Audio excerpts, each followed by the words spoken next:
Hello viewers. आज हम पढ़ेंगे आपकी बुक का एक poem the patriot. The patriot means देशभक्त।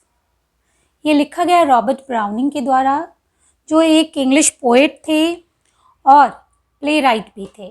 पोएट मीन्स जो पोएम लिखता है और प्ले राइट मीन्स जो नाटक लिखता है, नाटककार। और ये सबसे ज़्यादा पॉपुलर थे अपने ड्रामेटिक मोनोलॉग के लिए। मोनोलॉग का मतलब होता है एक लंबा डायलॉग जो एक सिंगल पर्सन के द्वारा बोला जाए, और ड्रामेटिक मतलब जिसमें ड्रामा भी हो। जैसे कि जो द पैट्रियट ये पोएम जो है, ये भी एक ड्रामेटिक मोनोलॉग है। इसमें क्या होता है कि स्पीकर अलग होता है और पोएट अलग होता है, और जितने भी डायलॉग डिलीवरी है वो एक सिंगल स्पीकर के द्वारा होती है। इसमें ऐसा लगता है कि और भी बहुत सारे कैरेक्टर्स हैं, लेकिन डायलॉग्स जो है वो सिर्फ स्पीकर ही बोलता है, और जो रीडर्स हैं वो स्पीकर के पॉइंट ऑफ व्यू से देखते हैं सारे पोएम को। तो रॉबर्ट ब्राउनिंग का जो जन्म है वो 7 मई को हुआ था 1812 में, और इनकी मृत्यु हुई थी 12 दिसंबर 1889 में। तो ये जो पोएम है इसमें जो प्रेजेंट में द पैट्रियट को यानी द स्पीकर को फांसी की सज़ा देने के लिए लेके जाया जा रहा है। लोग बहुत ही हार्शली उसे ट्रीट कर रहे हैं, बहुत ही क्रूएलिटी से बिहेव कर रहे हैं। उसके दोनों हाथ बंधे हुए हैं पीछे, और इतने टाइटली बंधे हुए हैं कि उसकी कलाइयों से खून निकल रहा है। बारिश हो रही है, लोग उसके ऊपर स्टोन्स मार रहे हैं, जिसकी वजह से उसका सर फट गया और ब्लीडिंग हो रही है। और बहुत ही मतलब एक बेइज्जती, इंसल्ट के साथ, डिस्ग्रेस के साथ, एक विलन की तरह उसको लेके जाया जा रहा है फांसी की सज़ा देने के लिए। आसपास की का जो घर है वहाँ पे सन्नाटा पसरा हुआ है, छत पे कोई नहीं दिख रहा है, सिर्फ खिड़कियों पे कुछ पाल्सिड लोग यानी कि पैरालाइज्ड पीपल बैठे हुए हैं जो चल फिर नहीं सकते हैं। बाकी के सारे लोग जो हैं शैम्बल्स गेट पे, जहाँ पे फांसी दी जानी है, वहाँ इकट्ठे हो गए हैं ताकि इस फांसी के नज़ारे को बहुत ही अच्छे से देख सकें। तो इस समय जो स्पीकर है द पैट्रियट बहुत ही दुखी है, और वो याद करता है जस्ट 1 साल पहले की बात को, जब वो एक युद्ध जीत के आया था और किस तरह से एक हीरो की तरह उसका स्वागत किया गया था शहर में। उसके रास्ते में फूल बिछाए गए थे, गुलाब के फूल, माइटल एक वाइट कलर का फ्लावर होता है जो बहुत ही सुगंधित होता है, वो बिछाया गया था। सारे लोग छतों पे भरे हुए थे, घर ऐसा लग रहा था जैसे हिल रहे हैं लोगों की भीड़ की वजह से। चर्च के ऊपर जो है विक्ट्री फ्लैग्स लगाए हुए थे, चर्च के बेल बज रहे थे इसकी स्वागत में। लोग एक झलक पाने के लिए तरस रहे थे इसका। तो जस्ट 1 साल पहले नज़ारा तो जो था वो बिल्कुल विपरीत था, और जस्ट 1 साल बाद एकदम अलग चीज़ है। तो स्पीकर कहते हैं कि लोग कितने फिकल माइंडेड होते हैं, लोगों की याददाश्त बहुत कमज़ोर होती है। जब आप अच्छा करेंगे तो लोग आपकी तारीफ़ करेंगे, और गलती से कोई गलती अगर आपसे हो गई तो वही लोग आपके ऊपर पत्थर भी बरसाएंगे।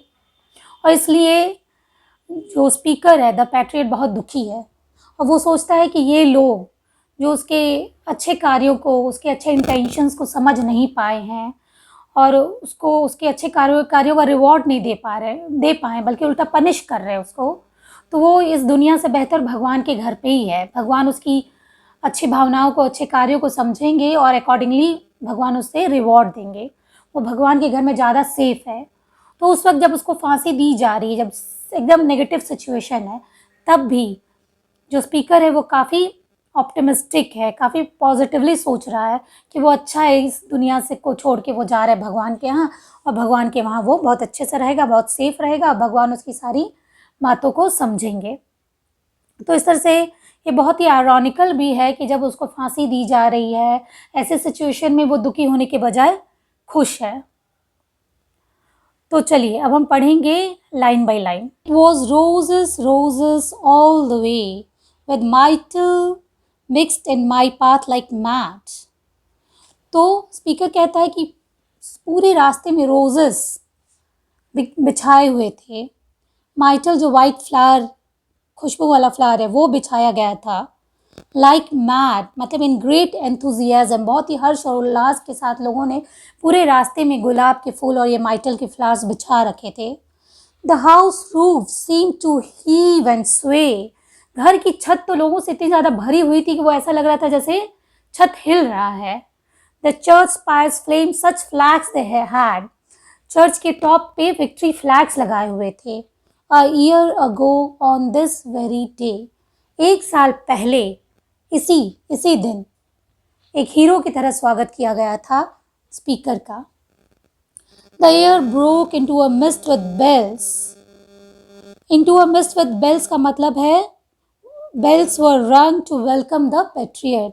पेट्रियट को का स्वागत करने के लिए चर्च की घंटी बजाई गई थी. पूरा जो एटमॉस्फेयर है वो चर्च की घंटियों से गूंज रहा था.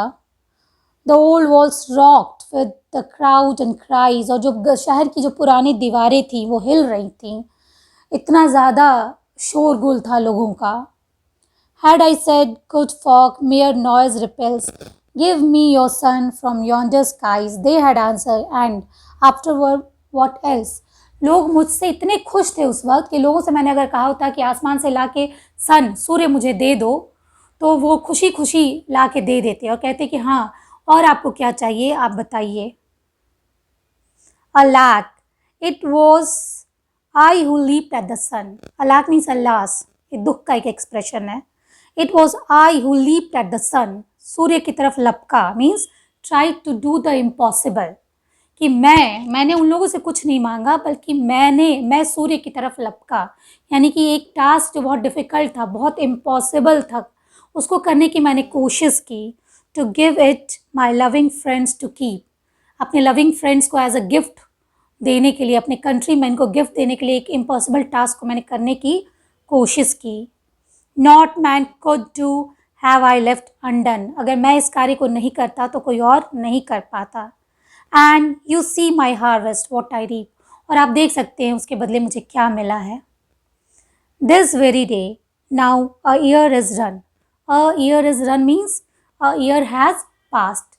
इसी दिन एक साल बीत गया अब.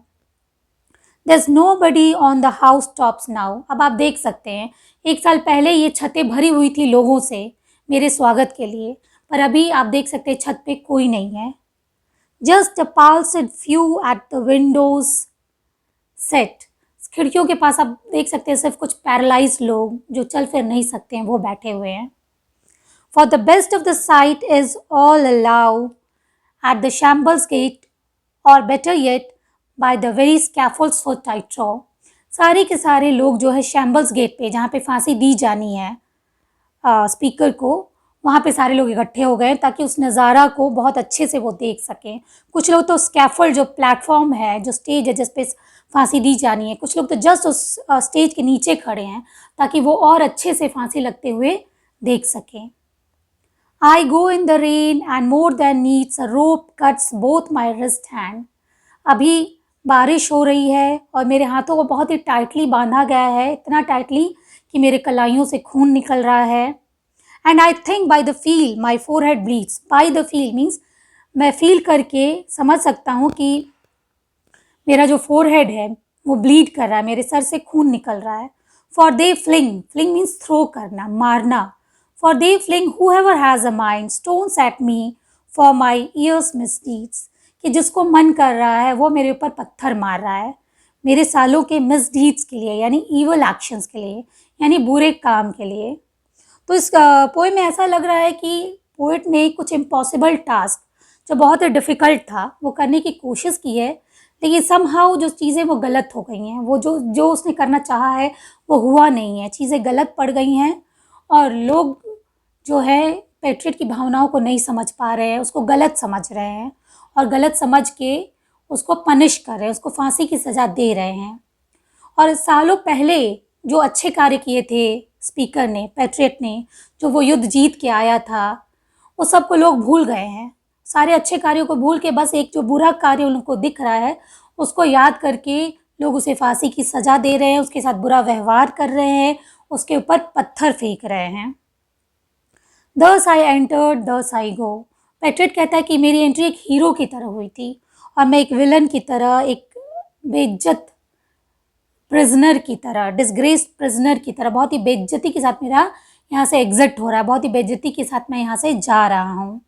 इन trips people have drop down head. जब मैं जीता था तो लोग मेरे स्वागत में बिछ गए थे, लेकिन अब पेड बाय द वर्ल्ड दाऊस दो वी, लेकिन अब वो मेरे अच्छे कार्यों को नहीं समझ पा रहे हैं और उसके हिसाब से वो मेरे साथ व्यवहार नहीं कर रहे हैं।